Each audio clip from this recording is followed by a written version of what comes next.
My name is Rose. I'm 64 years old, and the day my son Michael gave me a cruise to relax, I should have known something terrible was hiding behind that smile. But when I went back home because I'd forgotten my blood pressure medication, I heard Michael talking on the phone with his wife Linda. The words coming out of his mouth chilled me to the bone. "Don't worry, honey. It's a one-way ticket. Once she's on the high seas, it'll be easy to make it look like an accident. No one is going to suspect a thing about an old woman who fell overboard." In that moment, standing behind the door of my own house, I took a deep breath and thought, if that's how it's going to be, dear, then we'll do it your way. But you will regret this 3 times over. Because my only son, the boy I raised with so much love, had just made the biggest mistake of his life. If Michael thought his mother was a helpless old woman, he was about to find out just how wrong he was. Because when a woman my age has fought her whole life, when she has raised children, lost husbands, survived betrayals and disappointments, she doesn't give up so easily. If he wanted to play dirty, I was going to teach him how it's really done. But first I needed to understand why my own son wanted me dead. It had all started 3 days earlier when Michael came to my house with a radiant smile I hadn't seen in years. He was holding a golden envelope, the kind the most exclusive travel agencies use. "Mom," he said, hugging me with a strange enthusiasm, "I have a wonderful surprise for you. You've worked so hard your whole life, you've sacrificed so much for us, that Linda and I decided to get you something special." When I opened the envelope and saw the cruise tickets, my eyes filled with tears. A Caribbean cruise, 7 days sailing through crystal clear waters, visiting Paradise Islands. It was the trip of my dreams, the one I always postponed because the money was needed for other things. Michael's education, household expenses, family emergencies.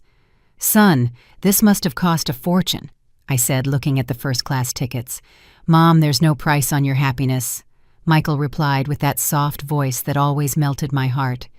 "You deserve this and so much more. Besides, you need to relax, get away from the stress of the city, breathe in the fresh sea air." In my 64 years of life, I had learned to trust my instincts. And something in the way Michael looked at me, something in the way his eyes didn't quite meet mine, told me there was more he wasn't willing to tell me. But he was my son, my only son. The baby I had held in my arms for entire nights when he had a fever, the child I had taught to walk the teenager I had supported in every important decision of his life. "When do I leave?" I asked, faking an excitement I no longer fully felt. "The day after tomorrow. Mom, everything is already arranged. You just have to get to the port with your luggage. Linda took care of all the details." That night, as I packed my suitcase, I couldn't shake a strange feeling. Michael had been very distant in recent months, visiting less, barely calling. And suddenly, this generous, unexpected gift. I decided it was my old age paranoia making me doubt my son's good intentions. After all, maybe he had really realized how much I had sacrificed for him and finally wanted to return some of that generosity. The day of departure, I got up early, finished packing my things, and when I was ready to leave, I realized I had forgotten my blood pressure pills in the bathroom medicine cabinet. I went back home, opened the door quietly so as not to make a noise, and that's when I heard Michael's voice talking on the phone in the living room. "Yes, Linda, she's already on her way to the port. No, she doesn't suspect a thing. The plan is going perfectly." His voice sounded cold, calculating, completely different from the loving voice he had used with me. I stood motionless behind the door, feeling as if the floor was opening up beneath my feet. "Mom's life insurance is for $200,000, Michael continued. "And with the inheritance from the house, that'll be at least another $300,000, enough to pay off all my debts and start over." My heart stopped. My own son was talking about my death as if it were a business deal, a cold, calculated transaction. "Don't worry, honey. A woman her age on the high seas, these things happen. No one is going to ask uncomfortable questions, and we will be the perfect mourners, the children devastated by the loss." Tears streamed down my cheeks, but not from sadness. It was a mix of rage, disappointment, and a determination I hadn't felt in years. In that moment, I understood I had raised a monster, and if I wanted to survive, I would have to be smarter than him. I left my house in silence, pretending I hadn't heard anything, but my mind was already working at full speed. I had to get to the port. I had to get on that ship, but now I knew that every step I took brought me closer to danger. During the entire taxi ride, watching the streets of my city pass by the window, I couldn't stop thinking about how I had gotten to this point. Rose Miller had dedicated my entire life to being the perfect mother. I married young at 20 to Michael's father. I worked as a secretary in a small office for 15 years, saving every penny I earned to give my family the best possible life. When my husband died in a car accident, Michael was just 12, and I decided my only priority in life would be to make sure he had everything he needed. I quit my job to take care of him full-time. I sold my car, pawned my jewelry, used all my savings to pay for the most expensive university in the city. While other mothers my age went out with friends, traveled, treated themselves, I stayed home sewing clothes to sell for extra money for Michael's expenses. I never complained. I never demanded anything from him. I thought I was raising a good man, someone who would value everything his mother had done for him. How foolish I was. When Michael married Linda 5 years ago, I was so happy. I thought I would finally have the family I had always dreamed of, that I would have a daughter-in-law, grandchildren, family gatherings full of love. But Linda never liked me. From the first day I saw in her eyes that contempt some women feel for their mothers-in-law, as if I were a nuisance in their perfect marriage. And Michael, my dear Michael, began to change. The visits became less frequent, the calls shorter, the excuses more elaborate. When I asked him about his work, he gave me vague answers. When I asked him about his plans, he changed the subject. Now, sitting in the back of that taxi, I understood that the signs were everywhere, and I had chosen to ignore them. Like that time 6 months ago when I arrived at his house unannounced and found Michael arguing heatedly on the phone about money. He got nervous when he saw me, hung up quickly, and told me it was a minor problem at work. Or the time I heard Linda telling a friend that she wished I didn't live so close to them, that they needed their space.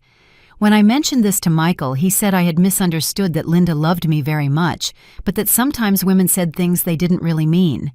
I always found excuses to defend them, to justify their behavior, to convince myself that my imagination was playing tricks on me. But now, with the truth hitting me like a slap in the face, I understood that my son had been planning this for a long time. It wasn't an impulsive decision. It was a calculated, thought-out plan crafted with the coldness of a professional killer. The taxi stopped in front of the port. The cruise ship was imposing, a 12-story white giant rising into the sky like a floating building. There were hundreds of people boarding with their suitcases, entire families excited for their vacation, couples taking pictures, children running around. All of them were going to enjoy 7 wonderful days at sea. I, according to my son's plan, was not going to return alive. But as I dragged my suitcase towards the ship's entrance, a smile began to form on my lips. Michael had made a terrible mistake in underestimating me. He had made the mistake of believing that his mother was a foolish, helpless old woman. What he didn't know was that during all these years of silence, of sacrifice, of apparent submission, I had been watching, learning, keeping information. I was not the naive woman he thought I was. When I handed over my documents to board, the attendant smiled at me with that professional kindness they use with all passengers. "Mrs. Miller, how exciting. Your first time on a cruise, right?" "Yes," I replied, maintaining that sweet, fragile voice everyone expected from a woman my age. "My son gave me this trip. He says I need to relax." "What a considerate son," the attendant commented as she checked my documents. "He's surely going to miss you a lot these 7 days." If only she knew, I thought to myself. If only she knew his plan was for these to be the last 7 days of my life. But as I walked up the ramp into the ship, I was already formulating my own strategy. I had 7 days to turn from victim to hunter, 7 days to gather the evidence I needed, 7 days to prepare the surprise I had in store for Michael. My cabin was on the 8th floor with an ocean view. It was beautiful, elegant, with a comfortable bed and a small private balcony. Michael had paid for the best, probably thinking it was easier to make someone disappear from a balcony than from inside the ship. I left my suitcase on the bed and sat down for a moment to think. I needed a plan, I needed allies, and above all, I needed proof. because it was one thing to know the truth and another thing entirely to be able to prove it. I took out my cell phone and dialed a number I had saved for months but had never used. It was the number of Victor Stone, a private detective I had met when a neighbor had problems with her ex-husband. He had given me his card telling me that if I ever needed help, I shouldn't hesitate to call him. "Detective Stone," a deep voice answered after 3 rings. "Hello, this is Rose Miller. We met a few months ago at Hope House, my neighbor." "I don't know if you remember me." "Of course I remember, Mrs. Rose. What can I do for you?" I took a deep breath before continuing. "I need to hire you for a very delicate case. My son is trying to kill me." There was a silence on the other end of the line. He probably thought I was a paranoid old woman with minor family problems. "Mrs. Rose, are you sure about what you're saying?" "These are very serious accusations." "Completely sure." "I heard my son planning my death. I'm on a cruise ship right now and he thinks this is going to be a one-way trip for me. I need you to investigate his finances, his debts, everything you can find. And I need you to help me gather evidence of what he's planning." "Where are you exactly?" "On the Caribbean Star cruise ship, which sets sail in half an hour for the Caribbean islands.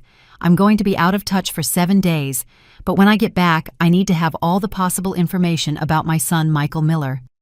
"Understood. I'll text you my bank account details so you can transfer me a $500 advance. And Mrs. Rose, listen to me. Be very careful. If what you're telling me is true, you are in real danger. Don't do anything that could put your safety at risk." "Yeah, Detective, I've been in this world for 64 years. I've survived poverty, widowhood, raising a child alone, sacrificing my whole life for other people. Believe me, I'm not going to let my own son defeat me now." After hanging up with Detective Victor, I sat in my cabin feeling a strange mix of fear and determination. The ship had started to move gently, pulling away from the port, and I knew that every mile that separated us from the coast brought me closer to the moment Michael expected his plan to be executed. But there was something Michael didn't know about his mother. I was not the fragile woman he thought I was. During all these years of apparent submission, I had been watching, learning, keeping secrets that neither he nor Linda imagined. I decided the first thing I had to do was explore the ship, get to know every corner, every exit, every place where someone might try to harm me. If they were going to try to fake an accident, I needed to be prepared for any situation. I left my cabin and started walking through the cruise ship's hallways. It was impressive. Elegant restaurants, casinos, shops, a gigantic swimming pool on the top deck, theaters, libraries. It was like a floating city full of life and joy. But I wasn't there to enjoy it. I was there to survive. As I walked, I noticed the security cameras. There were many in practically every hallway, in every public area. That reassured me a little. It would be difficult to make someone disappear in such a heavily monitored place without raising suspicion. However, I also noticed that the private balconies of the cabins had no cameras, and my cabin had one of those balconies. Michael had been very smart in choosing that specific room. In the main restaurant, as I had lunch alone at a table by the window, I started to observe the other passengers. Most were families on vacation, older couples celebrating anniversaries, groups of friends having fun. They all seemed innocent, normal, happy. That's when I saw her. A woman about my age sitting alone at a nearby table reading a book while she ate. She had perfectly coiffed silver hair, wore an elegant red dress, and something in her posture told me she was a strong, independent woman. Our eyes met by chance, and she smiled at me with that warmth that only women of our generation know how to share. I decided to approach her. "Excuse me," I said shyly. "Would you mind if I sit with you? I hate eating alone." "Please have a seat," she replied in a warm voice with a slight accent I couldn't place. "I'm Carol Baker from Miami, and you?" "Rose Miller from Chicago." "A pleasure to meet you, Carol." As we talked over lunch, I discovered that Carol had a story similar to mine in many ways. She was a widow, had raised a child alone, had worked her whole life, and now for the first time in decades was doing something just for herself. "My children insisted so much that I take this vacation," she told me as she drank her coffee. "They said it was about time I relaxed, that I enjoyed life. At first I resisted, but finally I gave in." "Just like me," I replied, feeling an immediate connection with this woman. My son Michael gave me this cruise. He says I need to get away from the stress of the city. Something in the way Carol looked at me made me feel I could trust her. There was an intelligence in her eyes, a wisdom that only comes with the experience of having lived a lot and having learned to read people. "Rose," she said, lowering her voice, "can I ask you something personal? You seem worried, tense." That's not the typical attitude of someone on a dream vacation. For a moment, I considered telling her everything, but then I remembered Detective Victor's words about not putting my safety at risk. I decided to be cautious. It's just that, well, this is my first time on a cruise. Everything is so new, so different. I guess I'm a little nervous. Carol nodded sympathetically, but I could see in her eyes that she didn't completely believe me. This woman had experience reading between the lines. "Look, Rose," she said, leaning slightly towards me. "We don't know each other, but I've been in this world for 62 years, and I've learned to recognize when a woman is in trouble. If you need to talk to someone, or if you need help with anything, please don't hesitate to find me. My cabin is 1247 on the 12th floor." I felt a warmth in my chest I hadn't experienced in months. Here was a complete stranger offering me more genuine support than I had received from my own son in years. "Thank you, Carol." "Really? And your cabin is very close to mine. I'm in 847 8th floor." "Perfect. Then we'll be ship neighbors." After lunch, I decided to explore the cruise ship more. I went to the library where I found computers with internet access. It was limited and expensive, but I could send short messages. I sat down at one of the computers and wrote a quick email to Detective Victor. "I'm fine. Investigate Michael's gambling debts especially. I think that's the key to everything. I have a new ally on the ship. I'll stay in touch when I can. Rose." Then I went to the ship's casino, not to play, but to observe. I wanted to understand how the world of gambling worked, what kind of debts someone could accumulate, how people got so desperate for money that they considered murder as an option. I saw men and women betting huge amounts of money as casually as someone buying a magazine. I saw the excitement on their faces when they won and the desperation when they lost. I saw how some players seemed to be in a downward spiral, betting more and more money in a desperate attempt to recover what they had lost. And then I understood. Michael wasn't just an ungrateful son. He was a desperate man, probably with huge debts, who saw his mother's death as the only way out of his financial problems. That evening, while I was having dinner in the main restaurant, I ran into Carol again. This time she approached my table without me inviting her. "Rose," she said, sitting down across from me, "I've been thinking about our conversation this afternoon, and I have to tell you something. You don't look like a woman on vacation. You look like a woman who is running away from something, or who is planning something." I was silent for a moment, weighing how much I could reveal. "Carol," I said finally, "have you ever discovered that someone you love deeply has betrayed you in the worst possible way?" Her eyes softened, and I saw a flash of recognition in them. "Yes," she replied simply. "My first husband. I found out he had been stealing money from my father's company for years. He almost bankrupted our entire family." "What did you do?" "What I had to do. I gathered all the evidence, confronted him, and made sure he paid for what he had done. But Rose, we're talking about your son."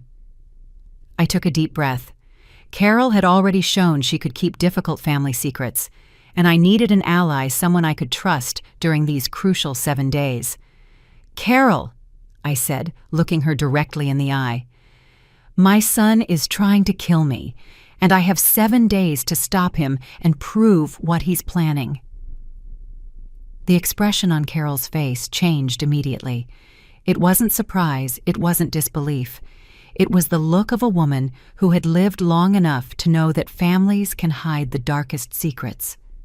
"Rose," she said, lowering her voice to a whisper, "tell me everything, from the beginning." For the next 40 minutes, I told Carol the whole story. I told her about the cruise gift, about the phone conversation I had overheard, about the gambling debts I suspected Michael had, about the life insurance and inheritance he expected to collect after my death. Carol listened without interrupting me once. When I finished, she was silent for a few minutes, processing all the information. "Rose," she said finally, "this is very serious. You are in real danger." "But it also seems to me that you already have a plan." "I'm starting to have one," I replied. "I hired a private detective to investigate Michael's finances. But I need more than that. I need concrete evidence of his intentions. I need testimonies. I need evidence that a judge can't ignore." "And how do you plan to get all that while you're on this ship?" "That's where I need your help. Carol Michael is going to try to contact me during the trip. He's going to call me, send me messages pretending to be the concerned son. Each of those conversations is going to be an opportunity for him to betray himself."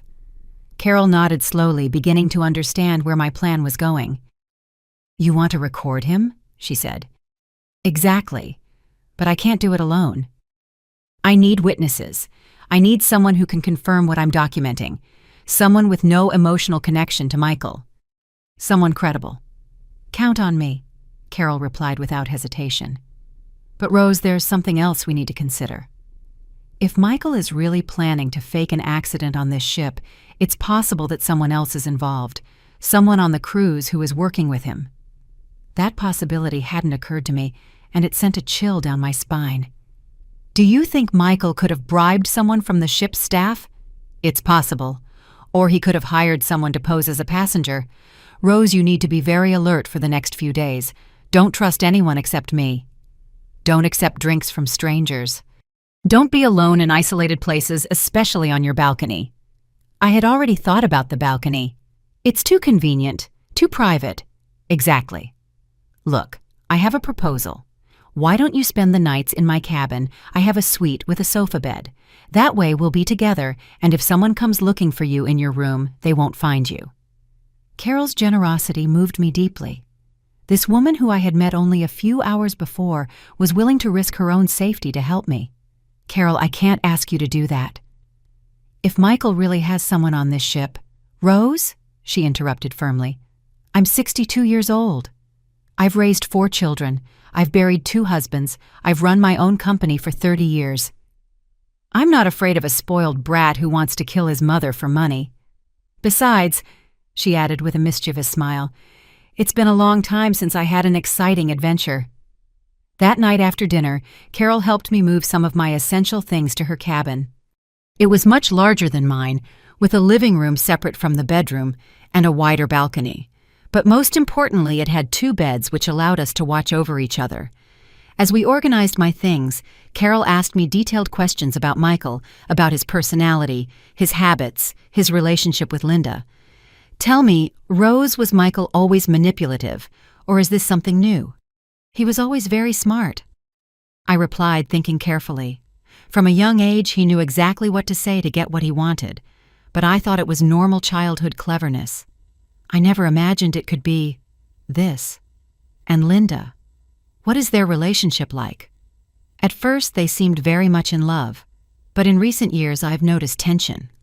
Linda is always complaining about money, that they need a bigger house, more expensive vacations, a better car, and Michael always promises that things will get better, that he will get more money." "Now we know where that money was going to come from," Carol commented grimly. Around 10 o'clock at night, my phone rang. It was Michael. Carol and I looked at each other. The time had come to put our plan into action. "Remember," Carol whispered as she prepared her own phone to record, "make him talk. Let him betray himself." I took a deep breath and answered, "Michael, hello, son." "Hi, Mom. How's the cruise? Are you having fun?" His voice sounded perfectly normal, loving, concerned. If I hadn't heard his conversation with Linda, I would have believed he really cared about me. "It's beautiful, son. The ship is incredible. Thank you for this generous gift." "You're welcome, Mom. You deserve it." "Have you met new people? Are you making friends?" An interesting question. Why did he care if I was making friends? "Yes, I met a very nice lady, Carol. We've been having meals together." There was an almost imperceptible pause before Michael answered. "That's great, Mom. It's important that you're not alone, but be careful too, okay? On those cruises, sometimes there are people who take advantage of older passengers. Carol looked at me with wide eyes. Michael had just planted the seed of doubt about anyone who could be my ally. Don't worry, son. I'm very cautious. But tell me, how are things over there? How's Linda? Everything's fine, Mom. Linda sends her love. She says she hopes you're enjoying yourself a lot and that you relax completely. How sweet of her. Michael, can I ask you something? Of course, Mom, anything. Why did you decide to give me this trip right now? I mean, it was so sudden, so unexpected. Another pause, this time longer. Well, Linda and I have been talking a lot about you lately. We realized that you look very tired, very stressed. And we thought you needed a break to get away from it all for a while. Get away from it all, I repeated, looking at Carol, who was taking notes of every word. Yes, Mom. Sometimes you need to completely disconnect from the routine, don't you think? I guess so. Michael, can I confess something to you? Of course, Mom. At first I felt a little guilty for accepting such an expensive gift. It must have cost you a lot of money. Mom, please don't worry about that. Money is not an issue. Besides, it's an investment in your well-being, and that's priceless. Carol wrote on a piece of paper and showed it to me. Ask him about the return. Michael, a silly question. Do you have a copy of my return tickets? Because I checked my documents and I only find the one-way ticket. The silence that followed was deafening. It lasted so long that for a moment I thought the call had been disconnected. Michael, are you there? Yes, Mom. Sorry, Linda was telling me something about the tickets. Don't worry, the travel agency has everything organized. You just have to enjoy the trip and we'll take care of the details. But Michael, I want to be sure I'll be able to get back. Could you check with the agency tomorrow and confirm for me? Mom, please trust me. Everything is perfectly organized. You have nothing to worry about. Just relax and enjoy. That's the point of the trip. Okay, son. I trust you completely. Perfect, Mom. I love you very much. Sweet dreams. I love you too. Michael, good night. When I hung up, Carol and I were silent for a few minutes, processing what we had just heard. Rose, Carol said finally, that conversation was very revealing. The way he dodged the question about the return tickets, the way he reassured you by telling you not to worry about anything, it's as if he's trying to keep you in a state of false security. And the question about whether I was making friends, I added. It's as if he's assessing whether I have allies, whether there's anyone who might notice if something happens to me. Exactly. Rose, tomorrow we need to go to the cruise office and personally verify the status of your return tickets. I want to see with my own eyes what Michael really booked. The next morning, Carol and I woke up early with a clear mission. After having breakfast in her cabin to avoid exposing myself unnecessarily in the public restaurants, we went directly to the passenger services office on the 3rd floor of the cruise ship. The office was an elegant space with several desks staffed by uniformed personnel. We approached a young woman named Patricia, according to her name tag, who greeted us with a professional smile. Good morning, ladies. How can I help you? Good morning, I replied, trying to keep my voice calm. I need to verify my complete travel itinerary. My name is Rose Miller, cabin 847. Patricia typed quickly on her computer and frowned slightly. Mrs. Miller, I see here that you have a reservation for the 7-day Caribbean Islands cruise, but... She paused, looking at the screen with confusion. But what? Carol asked, noticing the hesitation in the employee's voice. It's a bit strange. I see you have a one-way ticket, but there's no reservation for the return flight to Chicago. Normally our packages include complete transportation round trip. I felt as if I had been punched in the stomach. Even knowing the truth, hearing the official confirmation hurt deeply. What does that mean exactly? Carol asked, pretending to be as confused as I was. Well, it means that when the cruise ends in 7 days, Mrs. Miller has no way to get home. It could be a system error, or maybe whoever bought the package planned to add the return flight later. Who bought this package? I asked, although I already knew the answer. Patricia checked the information again. It says here it was purchased by Michael Miller with a credit card in his name. He's a relative of yours." "He's my son," I replied, feeling a mix of sadness and anger. "Oh, well then, he'll surely take care of buying your return ticket. But Mrs. Miller, I recommend that you contact him soon because flights from the Caribbean islands to Chicago tend to fill up quickly, especially at this time of year." Carol and I looked at each other meaningfully.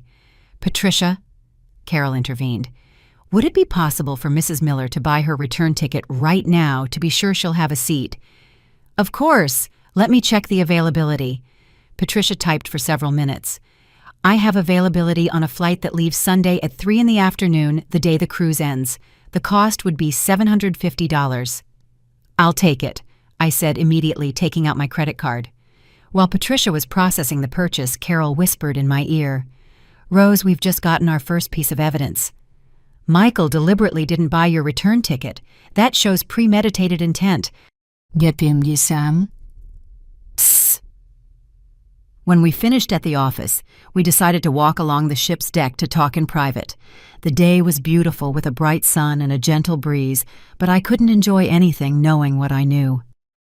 "Carol," I said as we walked along the railing, "every piece of evidence we find hurts me more. It's like discovering over and over again that my own son wants me dead. I know, Rose, but every piece of evidence we find also protects you more. Look at what we just achieved. Now you have your return ticket, and we have documented evidence that Michael never intended for you to return alive." At that moment, my phone buzzed. It was a text message from Michael. "Good morning, Mom. How did you wake up? Did you sleep well in your cabin?" I showed the message to Carol. "He's checking that you're in your cabin," she said. "He probably expected you to answer from there." I decided to try something. I replied, "Good morning, son. I slept very well. I'm on the deck sunbathing." "The ship is wonderful." The reply came almost immediately. "That's great, Mom. Enjoy it a lot." "Have you explored the whole ship yet?" Another strange question. Why did he care how much I had explored the ship? Not all of it yet. "It's very big. Yesterday I checked out the restaurants and the casino. Today I want to see the pool and maybe the spa." "Perfect, Mom. Just be careful near the railings. I've read that sometimes people get dizzy with the ship's movement and can lose their balance." Carol read the message over my shoulder, and her face turned pale. "Rose," she whispered, "he just suggested how you're going to die. An accident near the railings." "I know," I replied, feeling a chill despite the heat of the sun. "He's planting the idea, preparing the ground for when the news reaches land," I replied to Michael. "Don't worry, son. I'm very careful. I always stay away from the edges." "I hope so, Mom. I love you very much, and I want you to come back safe and sound." And what irony, Michael talking about wanting me to come back safe and sound when he himself had planned for me never to return. For the rest of the day, Carol and I elaborated on our plan in more detail. We decided we needed more evidence, more recordings, more proof of Michael's true intentions. We also determined that it was crucial to identify if there was anyone else on the ship working with him. Carol suggested we pay attention to any cruise employee who showed special interest in me or any passenger who seemed to be watching me. That afternoon, while we were at the pool, I noticed that a man of about 40 was watching us from the bar. He was wearing a green shirt and long pants, which was strange for being by a pool. Every time I looked at him, he quickly looked away. "Carol," I whispered, "the man at the bar, the one in the green shirt. Have you noticed he's watching us?" Carol turned discreetly to look at him. "Yes, I see him." "And you're right, his behavior is suspicious. Let's do a test." Carol got up and walked to the other side of the pool as if she were going to the restroom. I stayed where I was watching the man. Sure enough, his eyes followed me the whole time, completely ignoring Carol. When Carol returned, she confirmed what I already knew. "Rose, that man is definitely watching you specifically. When I walked away, he paid no attention to me. His eyes were fixed on you." "What do we do?" "We're going to be very smart. Get up and walk towards the elevator. I'm going to stay here and watch if he follows you." I did exactly as Carol suggested. I got up, gathered my things slowly, and walked towards the elevator. When the doors opened, I looked back discreetly. The man in the green shirt had gotten up from his seat at the bar and was walking in my direction. I quickly got into the elevator and pressed the button for the 12th floor where Carol's cabin was. When the doors closed, I felt a temporary relief, but also a terrifying confirmation. Michael definitely had someone watching me on the ship. 15 minutes later, Carol arrived at the cabin. "Rose, you're right. That man followed you to the elevator. When he saw that you had gone up, he also took the next elevator. It's definitely suspicious. What do we do now if Michael has someone here? I'm in real danger." "We're going to be smarter than them," Carol replied with determination. "Tomorrow we're going to confront that man, but safely. We're going to make him betray himself just like we're doing with Michael."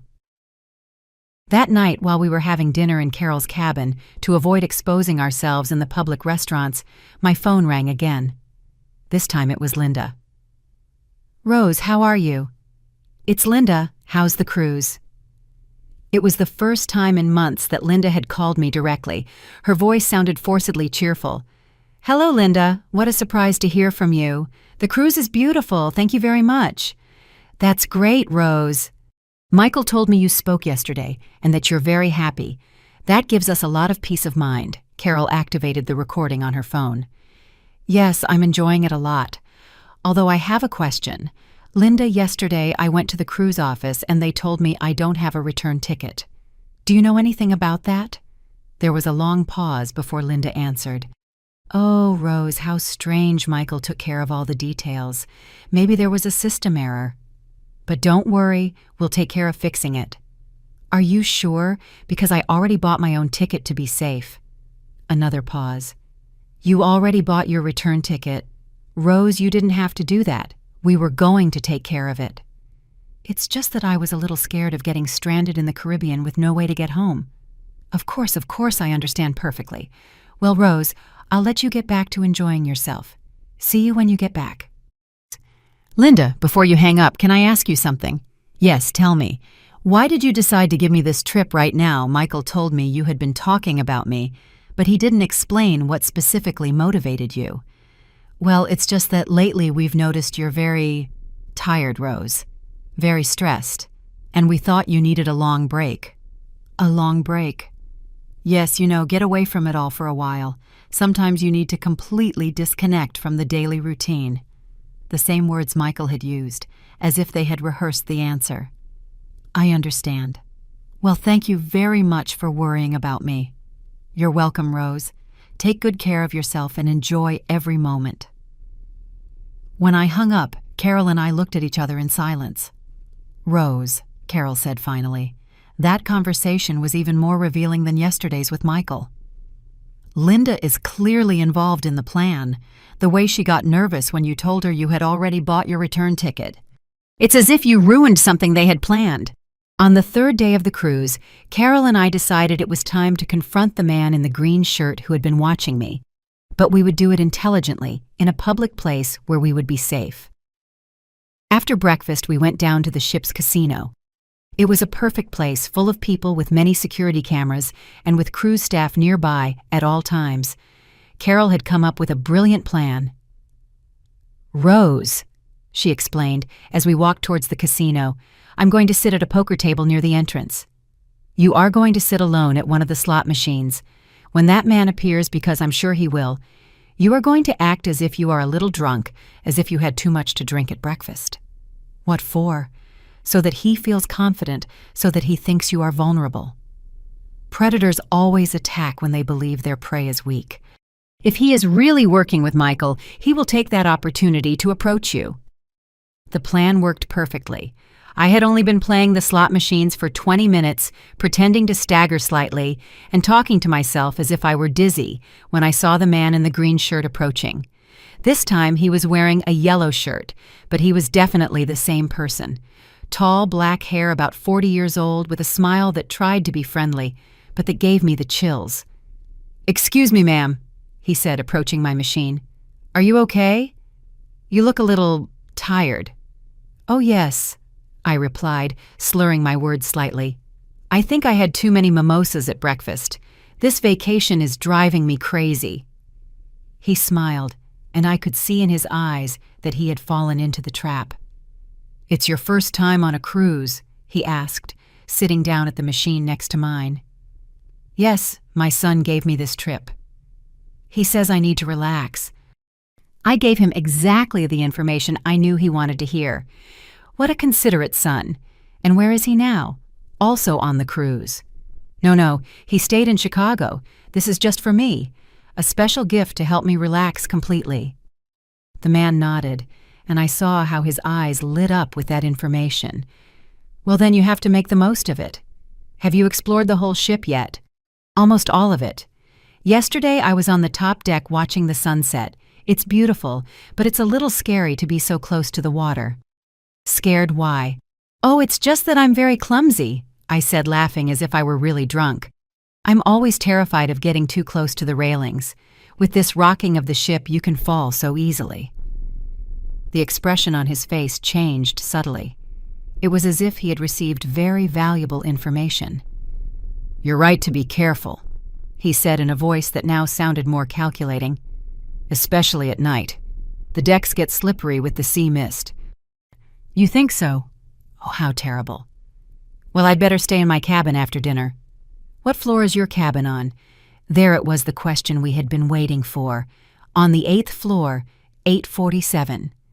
It has a beautiful balcony, but like I said, I'm afraid to lean out too much." The man smiled in a way that chilled me to the bone. "Well, ma'am, it was a pleasure to meet you. I hope you enjoy the rest of your cruise very much." He got up and walked away quickly. From my position, I could see that he was heading directly for the ship's public telephones.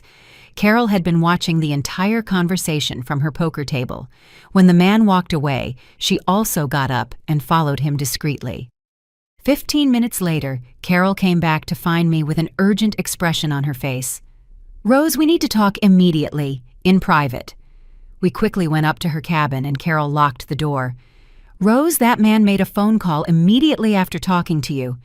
I couldn't hear the whole conversation, but I clearly heard these words. "Yes, she's in 847 8th floor with a balcony. She says she's afraid to get close to the railings. Perfect for what we need." I felt as if the air had been knocked out of my lungs. "Carol, are you absolutely sure about what you heard?" "Completely. Rose, that man is definitely working with Michael. And now he knows exactly where to find you and what the best way is to make your death look like an accident." I sat down on the cabin sofa, feeling the weight of reality crashing down on me like an avalanche. What do we do now if Michael has someone here and that someone already knows how he plans to kill me? "We're going to get ahead of them," Carol replied with a determination that calmed me. "Rose, you are not going to set foot in your cabin again for the rest of the trip. You are going to stay here with me where you are safe. But more importantly, we are going to set a trap." "What kind of trap?" "Tomorrow night is the captain's gala party.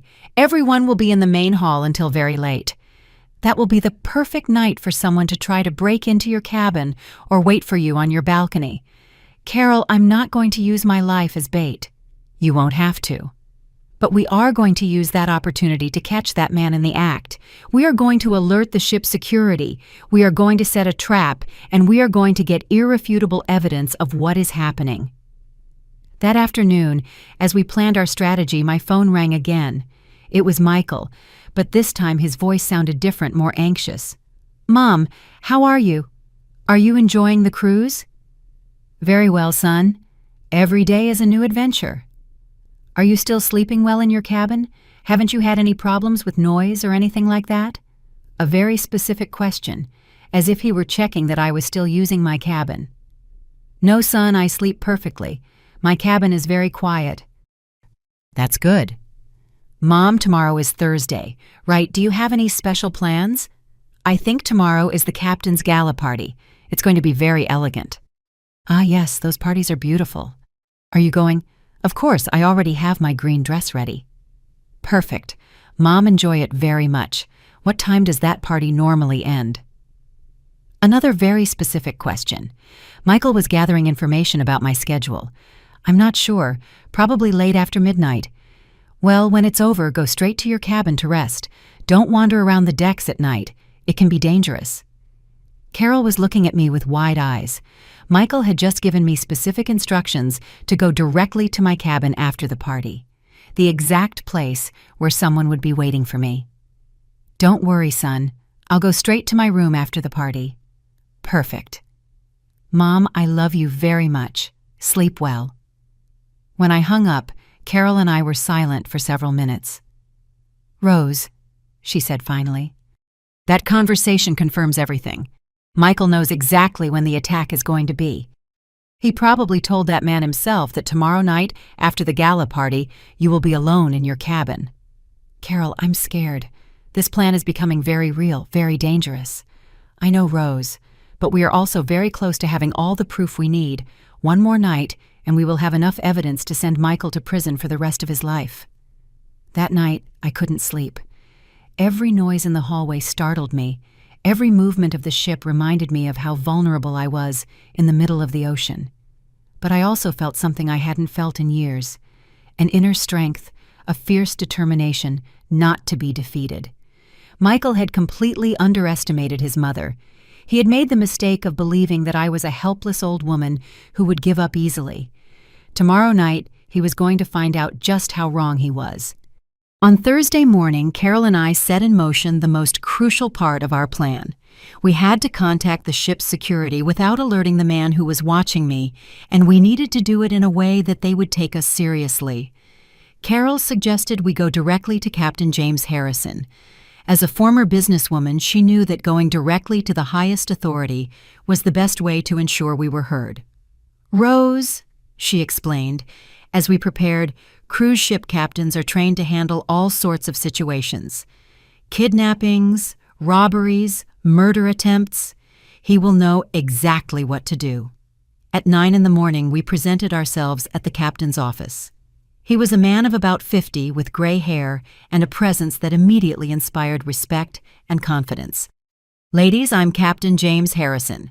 How can I help you?" Carol took the initiative. "Captain, we have a very serious situation to report. Mrs. Rose Miller is being watched by a suspicious man, and we have reason to believe her life is in danger." The captain invited us to sit down and listened attentively as we told him the whole story. We showed him the recordings of the phone conversations with Michael and Linda, explained the issue of the one-way tickets, and described in detail the man who had been following me. "Mrs. Miller," the captain said when we finished, "this is extremely serious. If what you are telling me is true, we are talking about a premeditated murder attempt on my ship."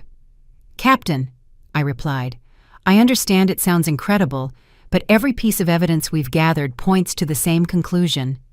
"It doesn't sound incredible at all," the captain replied gravely. "I've been sailing for 20 years, and I've seen it all. Greed can lead people to do unimaginable things, even to their own family members."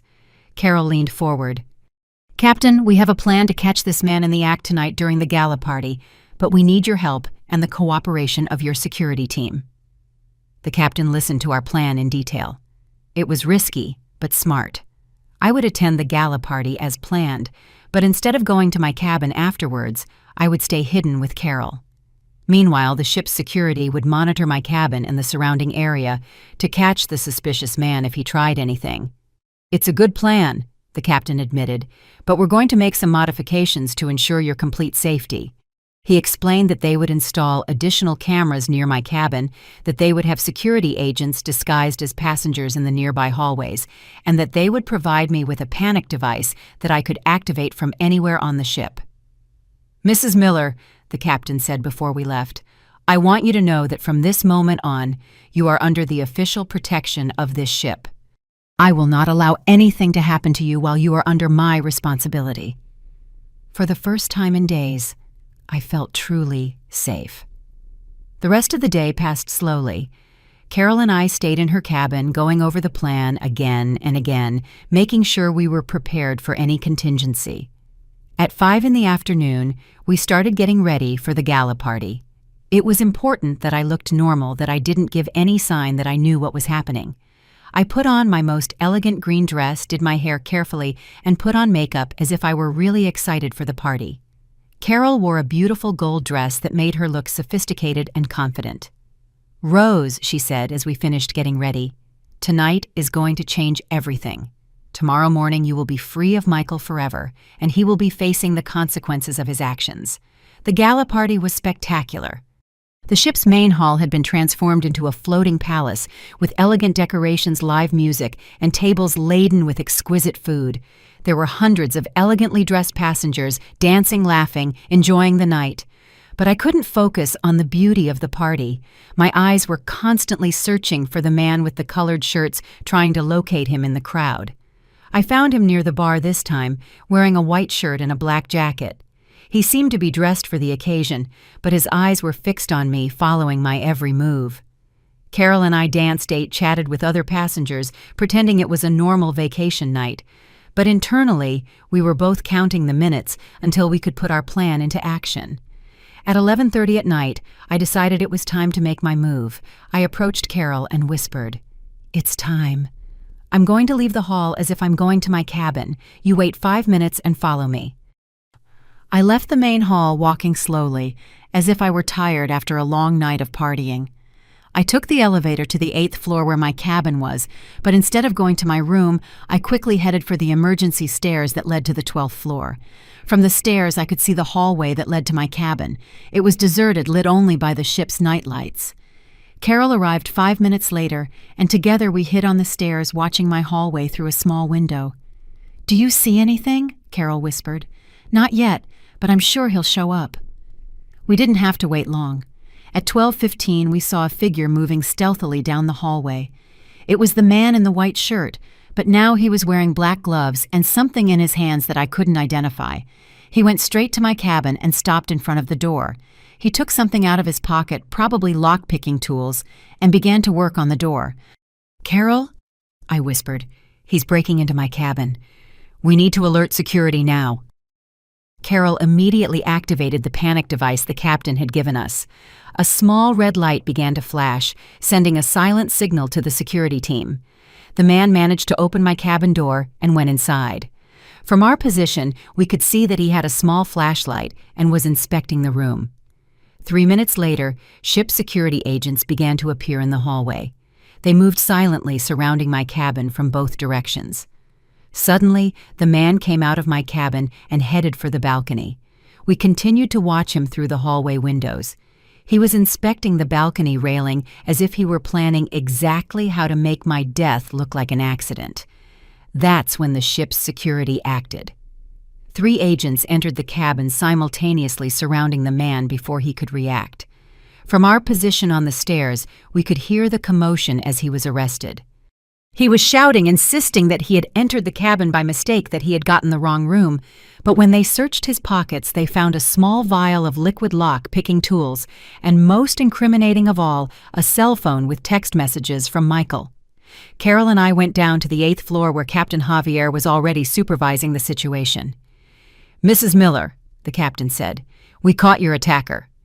And we found some very interesting evidence." He showed me the man's phone. There were several messages from Michael with specific instructions. "Wait until after midnight.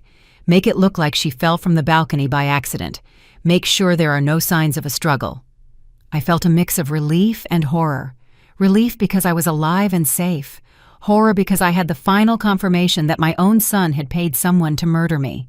"Captain," I asked with a trembling voice, "what happens now? Now, Mrs. Miller, this man will be formally arrested when we arrive in port tomorrow, and you will have all the evidence you need to prosecute your son for attempted murder." Friday morning was the longest of my life. After the man Michael had hired was arrested, Carol and I stayed awake in her cabin processing everything that had happened.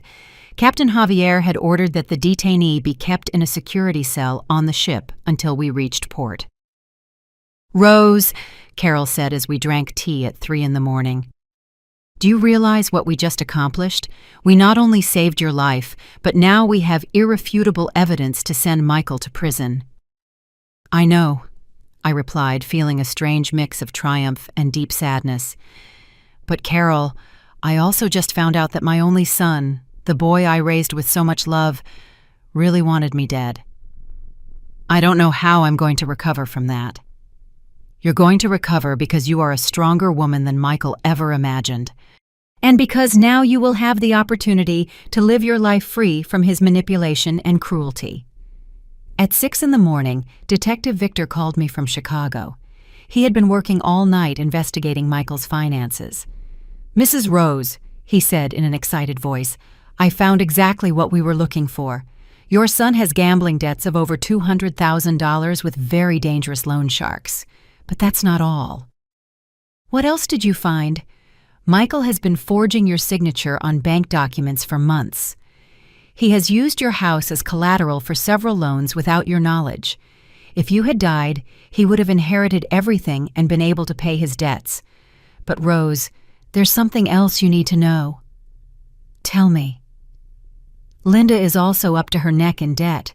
She has maxed out credit cards for over $50,000. They were both desperate for money, and your death was the only solution they saw." Every new revelation was like a dagger to the heart. Not only Michael, but also Linda had been planning my death for money. "Detective Victor, what do we need to do now?" "When you return to Chicago tomorrow, we will go directly to the district attorney's office. With all the evidence we have, Michael and Linda will be arrested immediately." After hanging up, I sat in silence for a long time. Carol respected my need to process everything I had heard. Finally, I decided it was time to do something I had been putting off: call Michael. "Carol," I said, "I want to call Michael now. I want to hear his voice when I tell him I know everything he's done. Are you sure, Rose, that could be dangerous? If he realizes his plan failed, I don't care about the danger anymore. I'm tired of pretending, tired of acting like the naive mother who knows nothing. I want him to know that his mother is not the foolish old woman he thought she was." I dialed Michael's number. He answered after the second ring. "Mom, what a surprise." "How did you wake up? Did you sleep well after the party?" His voice sounded falsely cheerful as always, but now I could hear the lie behind every word. "Hello, Michael. Yes, I slept very well, but I have to tell you something very interesting that happened last night." "What happened, Mom?" "Well, after the party, when I got back to my cabin, I found a man trying to break into my room. Can you believe that?" There was a long silence on the other end of the line. "A man. What kind of man?" "A man about 40 years old. The ship's security arrested him. And you know what's the strangest thing, Michael?" "What, Mom?" "When they checked his phone, they found messages from you, messages where you gave him instructions on how to kill me and make it look like an accident." The silence that followed was deafening. It lasted so long I thought Michael had hung up. "Michael, are you still there?" "Mom," he said finally in a completely different voice, cold and calculating. "I don't know what you're talking about. That's impossible." "Is it impossible?" "Michael, I have recordings of all our phone conversations. I have evidence that you never bought my return ticket. I have proof that you hired a killer. And the detective I hired has evidence of all your gambling debts and the fraudulent loans you took out using my house." Another long silence. "You hired a detective? Mom, you've gone crazy." "No, Michael. I got smart. For the first time in my life, I stopped blindly trusting you and started using my brain." "Mom, I think the stress of the trip is getting to you. You're saying things that don't make sense." "They don't make sense." "Michael, your plan failed. The man you hired is arrested." "I am alive, and tomorrow when I return to Chicago, you are going to be arrested for attempted murder. Mom, you need to calm down. When you get home, we'll talk calmly. You're confused." "I'm not confused, Michael. I'm disappointed. I'm heartbroken. I'm sad that I raised a son who valued money more than his own mother's life. But I'm not confused. Mom?" "Don't call me Mom anymore," I said with a firmness I didn't know I had. "A mother is someone you respect, love, protect. You only saw me as an obstacle between you and my money. Listen to me carefully, Michael. When I get to Chicago tomorrow, I'm going to hand over all the evidence to the DA. I'm going to testify against you. And I'm going to make sure you spend the rest of your life in prison thinking about what you did to the woman who gave you life. Mom, you can't do that. I'm your son. A son doesn't try to kill his mother. A monster does." I hung up the phone. Carol hugged me as tears streamed down my cheeks. They weren't just tears of sadness. They were tears of liberation, of anger, of relief, of pain. It was as if all the feelings of the past few days were pouring out of me at once. "Rose," Carol said softly, "what you just did took incredible courage. That wasn't the end of a relationship. That was the birth of a new Rose, a woman who will never again allow anyone to abuse her kindness." We spent the rest of the day preparing for the return to Chicago. Captain Javier helped us organize all the evidence: the recordings of the phone conversations, the security reports, the witness statements, the photos of the arrested man, and the items found in his possession.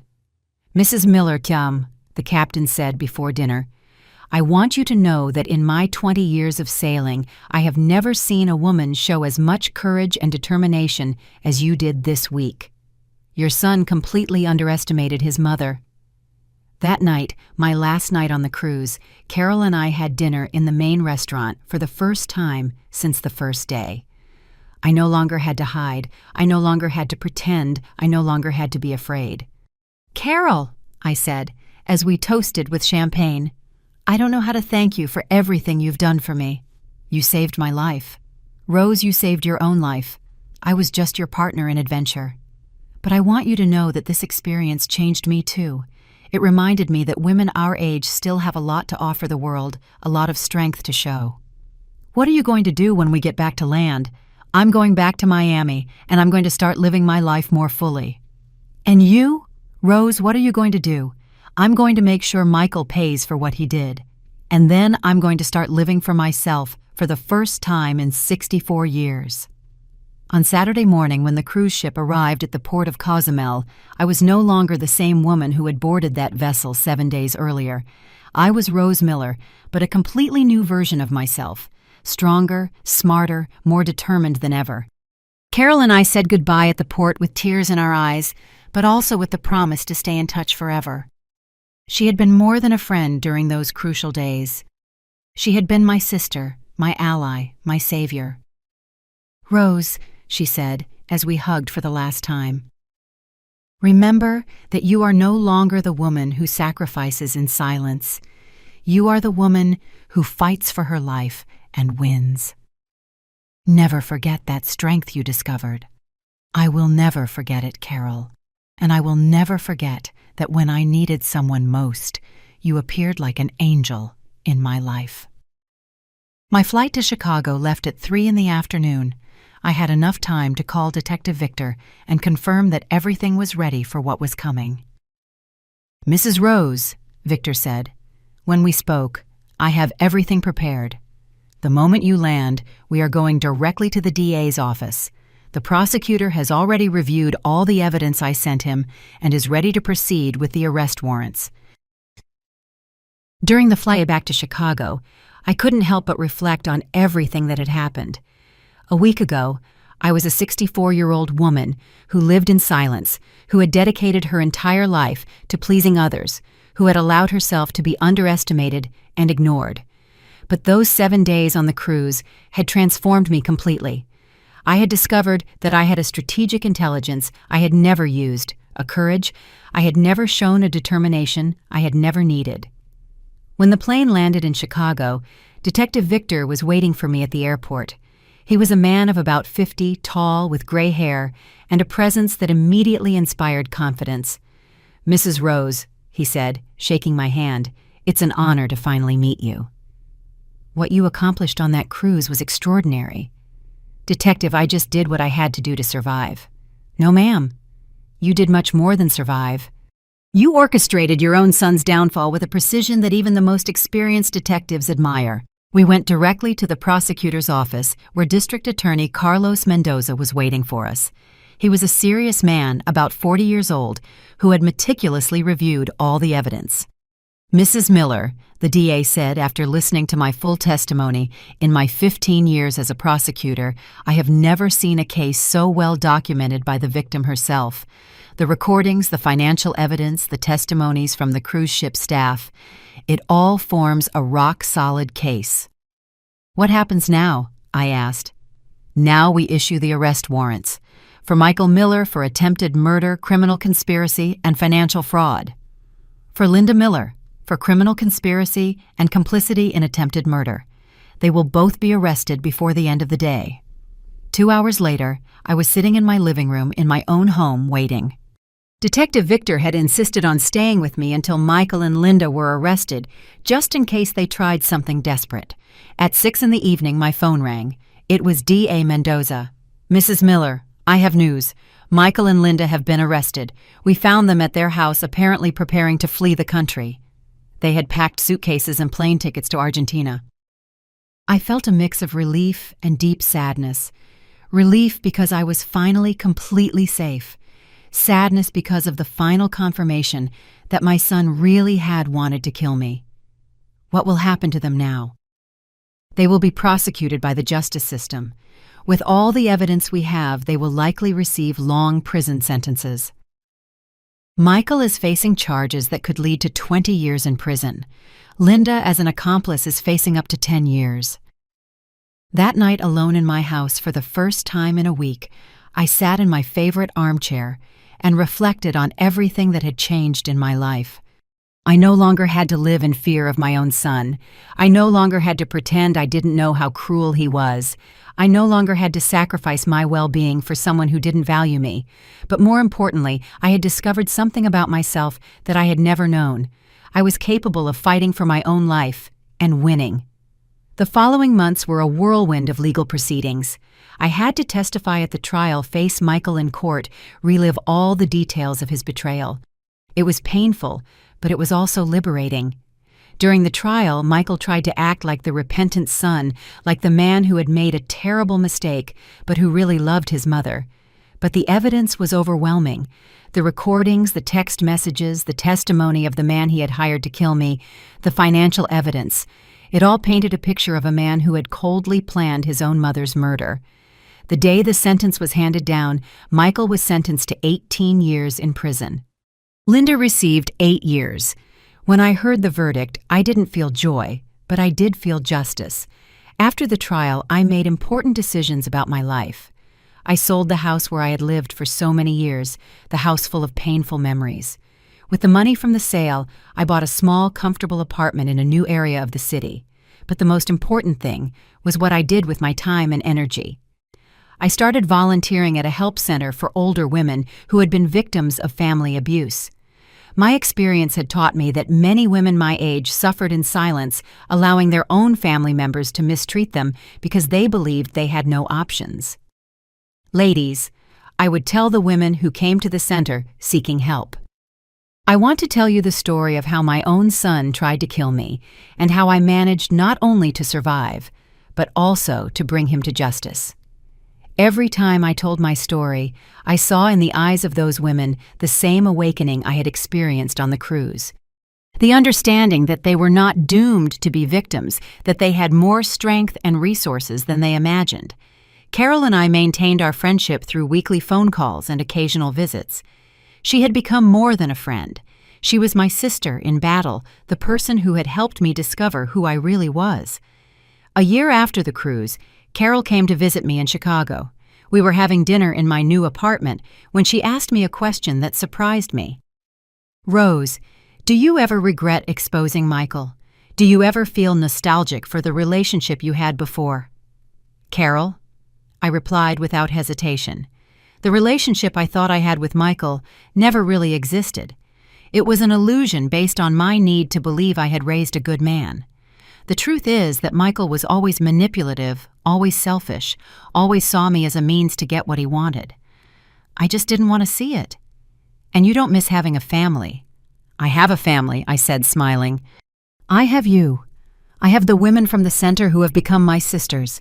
I have a life full of people who value me for who I am, not for what they can get from me." On my second anniversary of returning from the cruise, I decided to do something that symbolized my complete transformation. I signed up for dance classes. At 66, I learned to dance salsa tango and merengue. Rose, my dance instructor. A 30-year-old young man named Luis told me, "I have never seen someone your age move with such confidence and grace. Where did you learn to have so much self-confidence?" "I learned it at sea," I replied with a smile. I learned that when a woman fights for her life, she discovers a strength she never knew she had. Now, when I look back at those 7 days on the cruise, I don't see them as the darkest days of my life. I see them as the days that saved me, the days that taught me who Rose Miller really was. I am a woman who survived the deepest betrayal imaginable. I am a woman who turned her own son from hunter to prey.